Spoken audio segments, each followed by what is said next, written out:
everybody, Dave Brown here from Okuma Fishing Tackle. We are out here on the Columbia River at the world famous Buoy 10. That's the very end of the Columbia River. We're fishing the Washington side of the river here, and we're chasing Chinook salmon and some coho. Today's been a little bit tough, but we have managed a couple fish over the last couple days. We're doing a little crabbing out here as well. But today I'm out here with Josh Cooper. He is one of the designers of the new X Series troll rods, the X Troll. How are you today? Doing good. Yeah, we're having a great time out here. These rods have been fantastic so far. The actions are spot on. We're seeing some of these boats, but tell us a little bit about how these rods came about. Well, we kind of set a goal to make the most durable salmon rod that we could, that still retained all the action that we needed, being able to do what we need for this fishery, which is support heavy leads, still give with a flasher, still give on a herring bite, and really just basically make the ultimate salmon rod. For sure. I mean, Okuma's been known for their salmon and steelhead in Europe and the Pacific Northwest for several years. Guide Select rods, Salilo rods, SST rods. But these particular rods, they're made to be the ultimate in salmon and steelhead fishing, or salmon fishing, especially for the X Troll rods. But walk us through a little bit of the components. Just looking at this butt section here, start at the bottom, let's just walk through the top and let's talk about these rods. Yeah, you bet. So 3K woven carbon grip.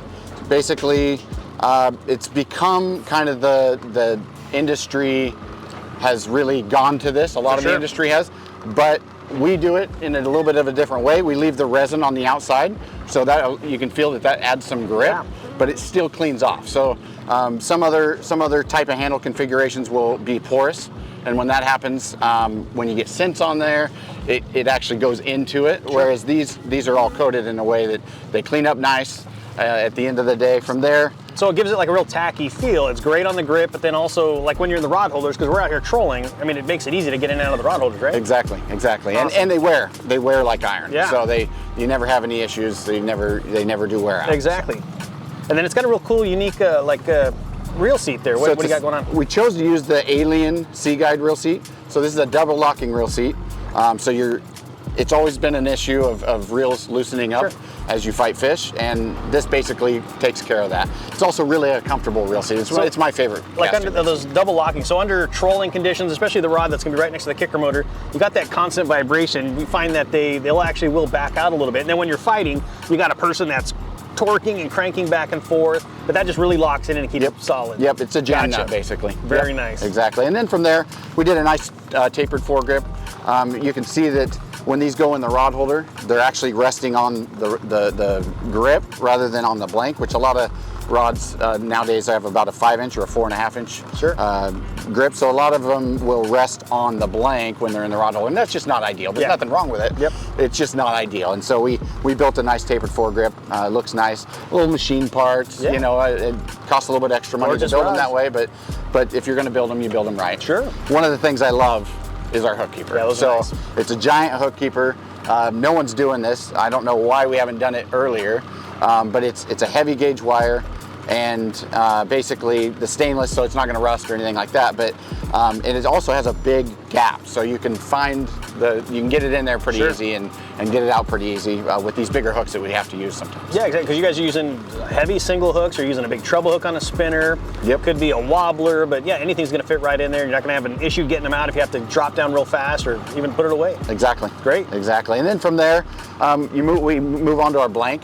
The blank is really what this thing's all about. In the end, the blank is what makes your rod correct or not. All the components are great, but with these, we use UXR technology. So we had used this technology on some of our bottom fish rods and jigging rods. And what that allows us to do is make a very, very strong blank that's very flexible. So with this fishery, we need to be able to allow fish to bite and chew and give. The rod needs to give, but it also needs to have a lot of power, and then durability. And so the durability is where the UXR really, really shines. It takes a beating on the side of the boat. We don't want guys beating them up, but if they do, this rod is made to withstand more than a normal blank would. Sure. You're also pulling power.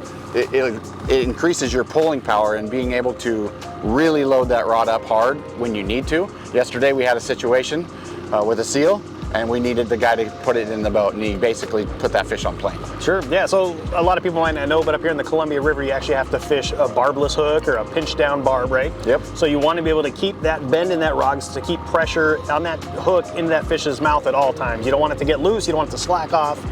But these rods themselves, do they have like is it like a parabolic action? Are they fast action, medium fast? Yeah, so they're moderate. Okay, so moderate helps you to be able to keep pressure on the fish. Sure.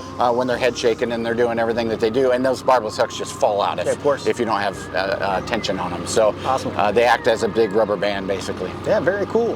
Very nice. And then let's move up. What kind of guides do we have setting up here? So we're using sea guides, stainless sea guides with RS inserts. So the RS insert is really where these things shine. The RS insert is very, very hard and very, very small diameter. And so it's very protected. You get some protection because it's not very large. So it fits inside the deep pressed stainless frame really well. So when you're hitting on the side of the boat and you're doing stuff that just happens, sure. You know, again, we want guys to take care of their stuff, but when that stuff happens, you have a little bit of a safety margin there. Sure, and then the material of those, I mean, it's made for braided line. Everybody out here is fishing braid nowadays. All the super lines, all the braids, all that kind of fun stuff. You're not going to get any grooving or anything else. It'll never groove. This stuff's so hard, it's that's great. never going to groove. And then one cool thing is we're wrapping our guides on with carbon or graphite. So the blank material is actually the same as what the guides are wrapped on with. And to my knowledge, we have not had a single failure of a thread or of a wrap. That's great. Since we started doing this. And you guys have been putting some heat on these, and you know all these fishermen putting a lot of work on these things too. With the amount of flex, you're not getting any kind of resin crack and any of those failures that you would normally find in maybe a regular thread. That's awesome. Yep. So these have been out for about a year now, year and a half, and I know of one that broke so far. I mean, literally, that's all I've heard of, and it was sucked into a trolling motor. Yeah. So far, it's been pretty amazing. Nothing is completely indestructible to a motor or propeller. So we're just doing what we can do to basically build the ultimate rod that isn't going to break. Exactly. And how many models are in the X-Troll family? 5. So they start at 9 foot and they go all the way to 10 foot 9 inches. And that's going to be your back troll rods all the way up to your bow rods, however you want to set them up. And they're designed for heavyweight guys that are fishing 6 ounce all the way up to maybe even a 20 or 24 ounce type of weight. That's awesome. Great rods. And where can guys find out more about the X-Troll? OkumaFishingUSA.com. Awesome. Check them out, guys. X-Troll rods designed by Josh Cooper and the team at Okuma. These things are the ultimate for fishing out here on the Columbia River. Check them out, OkumaFishingUSA.com.